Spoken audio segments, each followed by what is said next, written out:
Welcome to the Oakland University Flute Studio. My name is Brandon LePage, and I am Applied Instructor of Flute here at Oakland University in Michigan.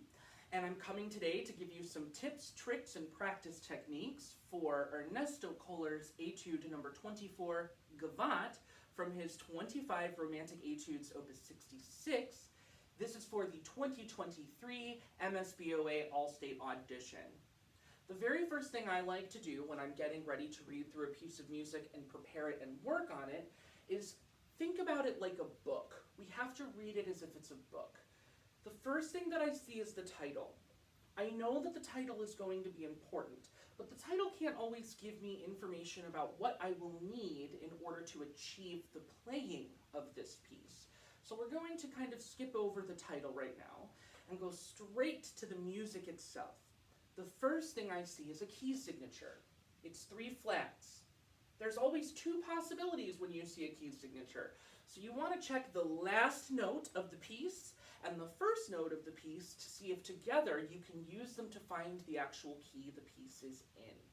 Here we see that a big E flat is the final note, leading me to believe it's E flat major, and we start the piece with a B flat. E flat, G, B flat is the arpeggio, so I'm making an assumption at the beginning that there's going to be E flat major involved. So why don't we start by playing together in E flat major scale, quarter, eighth, eighth, eighth, eighth, you know, like solo ensemble. 1, 2, ready?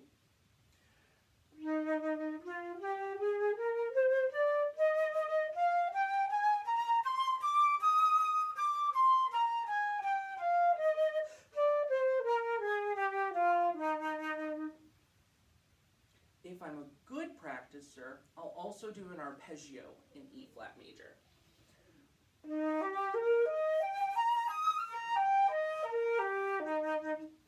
That not only gets the key in my ears so I can start to understand how the harmony is going to be, but it gets my fingers accustomed to what we're going to be doing.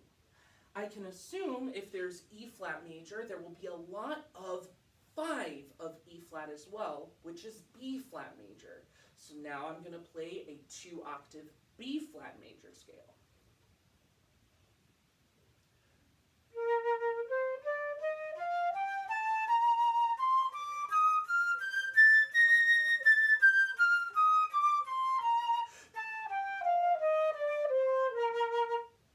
And you guessed it, a B flat major arpeggio.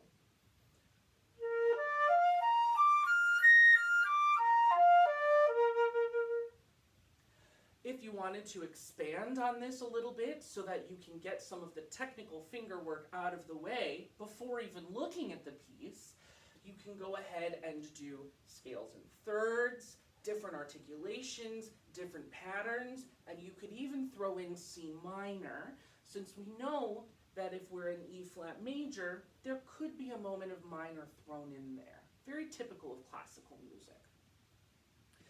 Now I know what key I'm going to be in, I've done my technique work, I've done the thing I need to do before I get to the etude. Now I'm going to look at the etude to see if anything catches my eye. My goal here is to find what is the point of the etude, what is being studied, what needs to be heard. Looking at it, my eyes are drawn to several things. I see lots of slurs, I see some leaps, and I definitely see articulation. The articulation is sticking out to me because I see a lot of repeated notes in the middle section. When you have the same note repeated in a row, you have to make sure that it is crisp, separated, and clear so that the articulation comes through and it doesn't sound like one long note. For example, not very clear. Super clear. So what I'm going to do is create a little bit of an exercise based off of what I see. I have, that's a pattern that I see. It's a major, it's a 7th, not a major 7th, it's a 7th, followed by I also see, as I'm creating an exercise, I'm going to ask myself, which one of those is going to be the clearest to get the goal across? And I think it's the octave one. So I'm going to start on a low F, because that's where I see the lowest one of these happening. And I'm just going to go up chromatically like this.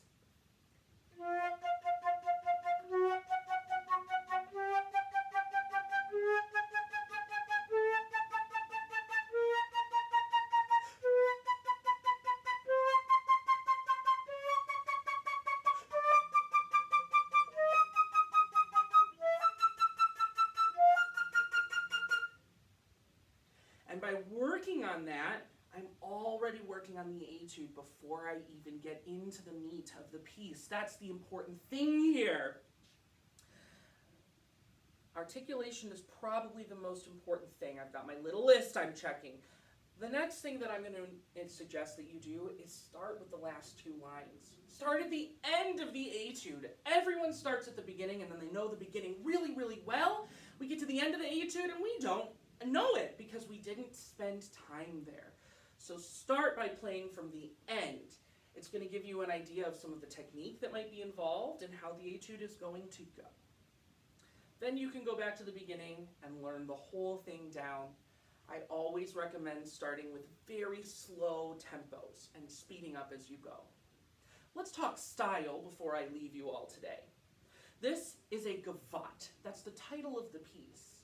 A gavotte is a dance from the 18th century. It's medium paced. This makes sense because we see moderato, middle tempo, nothing too fast, walking tempo, moderate pace or medium pace. And it was a French dance. This dance was typically in 4, which we can see here, and always has skipping intervals or jumps where the dancers would jump. And if we listen to the very beginning, we hear all of these things.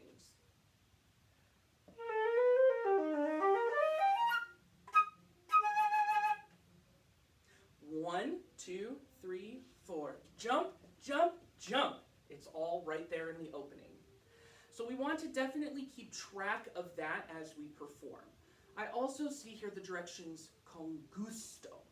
This to me means with a little bit of weight, a little bit of seriousness, and a little bit of fun, but not frivolity. It's fun, but it's not frivolous fun. It's the kind of fun that you have that is structured. That's a gavotte. I hope that these techniques and tips help you as you prepare for your 2023 All State audition. I am available if you would like to get a hold of me. My contact information is in the description, and I would love to give you a private lesson on this music anytime you would like. Thank you, and hope you do well. Happy practicing.